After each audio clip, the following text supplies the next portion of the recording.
My name is Joshua Paredes. I'm an American, and 13 years ago, I married a Hungarian, and we have 3 kids now living in Hungary.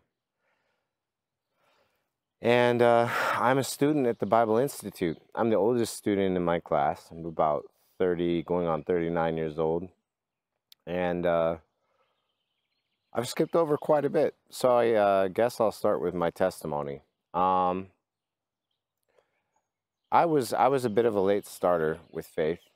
Um, I spent a fair majority of my life really just kind of turning away from God.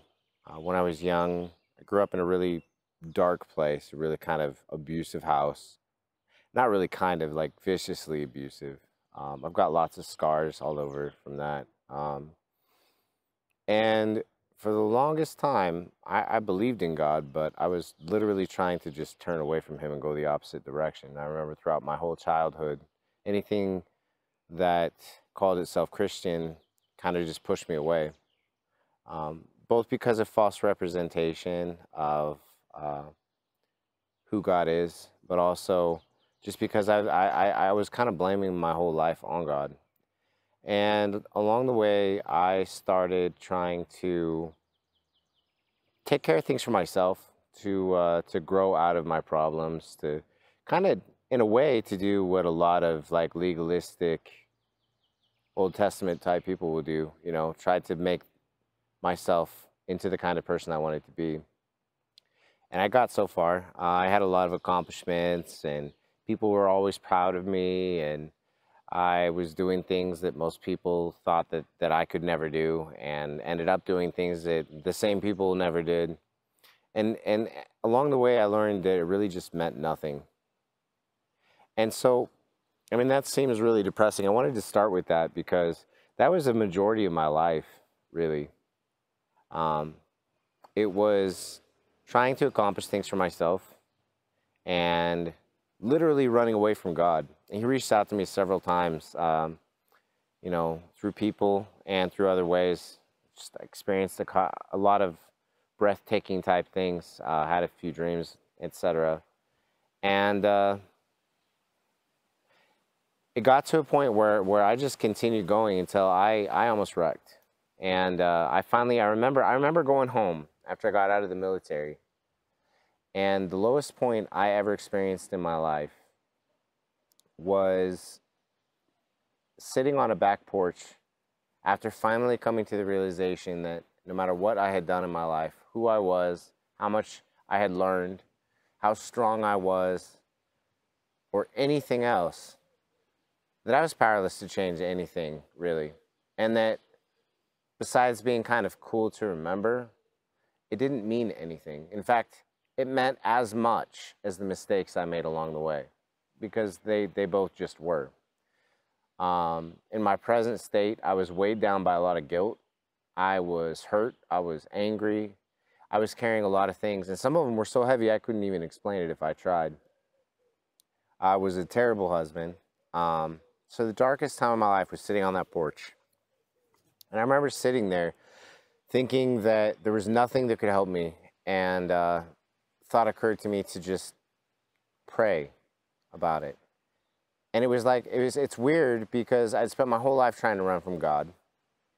And this thought occurs to me, why not pray? If I hated myself so much, then forget, all the effort that I made and all the accomplishments I had and all the effort that I was putting into getting away from God, like, really seemed meaningless. So why not? I give it a shot. And to be honest, I didn't think God was going to respond at the time, both because of how God was misrepresented to me as this judgmental, hateful being who wanted you to do what, preacher's son Sammy wanted you to do, and instead of somebody who's willing to forgive and somebody who's willing to grow us. And I prayed. And the first day, nothing happened. And the second day, I went out and I prayed again. And the third day came around, and I was just in this state of depression. I was finally ready to take my life on the third day because I thought there was nothing left. And I felt more pathetic than ever. And as I was literally just about to just walk away from everything, I got an answer to my prayer. And more specifically, it's weird to explain, but it happened all at once where I felt because in this prayer I was praying, I was literally saying the sinner's prayer. I didn't realize it. I was admitting how terrible I was. I was asking for God's help. I was asking if I could move away from who I'd become. I was asking God all the right things for the most sincere reasons without even realizing it. On the third day, I got an answer, and it was baptism by the Spirit. Most people remember when they were baptized, but not when they were baptized with the Spirit. But I remember clearly when I was baptized with the Spirit, because my wife, who was standing right next to me, saw as I teared up and felt every single weight lifted off of me at the same time. I felt God's presence. I could literally feel what he was doing, because what I was carrying was so heavy and so piled up that I couldn't feel anything else. And on that day, that got taken away. And not just over a period of time, but most of it all at once. My wife was in tears because she was impacted by the severity of it. I looked up without saying a word, and I could see she was in tears.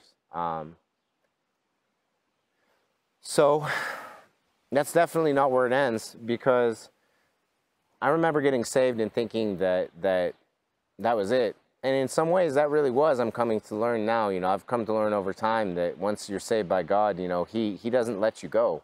I can understand that, but it's far from the end of the road. I had a lot to learn about myself, and growing is painful.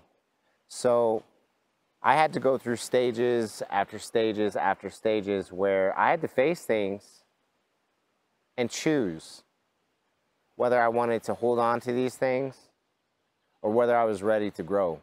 It was different this time, though, because it wasn't me doing the work. I had to face the fullness of things and to see and to be honest with myself about a lot of things that needed changing.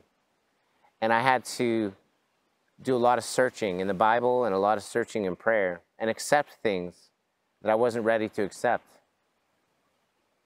Just like the passage that talks about, starting with milk and then going to whole food. And over time, I started learning to live with who I was. And then I thought that was it. I remember I started working at Wise. I was one of the leaders there, and I was making a fortune. Like, I was already getting retirement. By the way, I'm retired. And on top of it, I was one of the leaders in a worldwide fintech company, one of the largest, and working on world projects and things like that. I was making a lot of money, and I just thought I was at the top. But it came again, time for me to choose,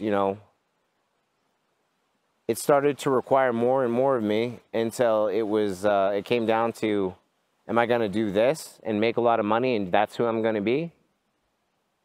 Or am I going to sacrifice this for my family? And I realized something that I'd like to share with any of you who are listening. Everything you do in life is going to require a sacrifice. Every single thing. We all say we don't have idols, but really we're surrounded by our idols. Every minute of your life, you should challenge yourself. What am I sacrificing for what I'm doing right now? Because no matter whether you realize it or not, you're sacrificing something. I decided to sacrifice the money and the status to be more around my family. And I was praying to God. I didn't plan on coming to the Bible Institute. I was praying to God to guide me along the way, to put me in a place where I could reestablish the relationship with my family and meditate on the Word and get back in touch with my faith that I'd kind of moved away from. I was also smoking, and I was actually praying for God to help me with that. And the craziest thing happened. The day I resigned, I literally that day, without looking at all, I had an offer to work at the summer camp at the Word of Life in Hungary. And at first, my immediate response was no, absolutely not. No, I need time to recover. Poor me. Like, this whole, poor woe is me act. And the Spirit kind of guided me to just go back and talk to my wife and reconsider. And so I said, yeah, I'll do it for a week. I came and did it that week. And the Spirit just grabbed me right there. I realized we were put in one of the dorms away from home, which we live right down the road, but we were in a dorm on campus, surrounded by nothing but time to meditate with the family, around other Christians, in an environment that really helped me to develop and nurture my faith. And I realized, because I'm very stubborn, that God had put me in a place where it was obvious that he was answering my prayer. And I decided that I would ask him to help me quit smoking. So I told my son. In the last year, he's helped me quit smoking. He's given me and my wife a full-time ministry together. He's answered every single prayer that we've asked him about. I'm here now, a year later from that. And there's only one thing that I know at this point, and that is that God is never done growing me. And it is painful at first, but it always comes after that pain, like exercise, with growth. And the things that used to be painful become less painful. There's always a reason for what God does. And it's almost never actually because of what we think we want, but it always leads to more quality than we could ever ask for in one way or another. If there's one piece of advice I could give you, if you're watching this and you're thinking, what can I get out of this? It's this. Trust God.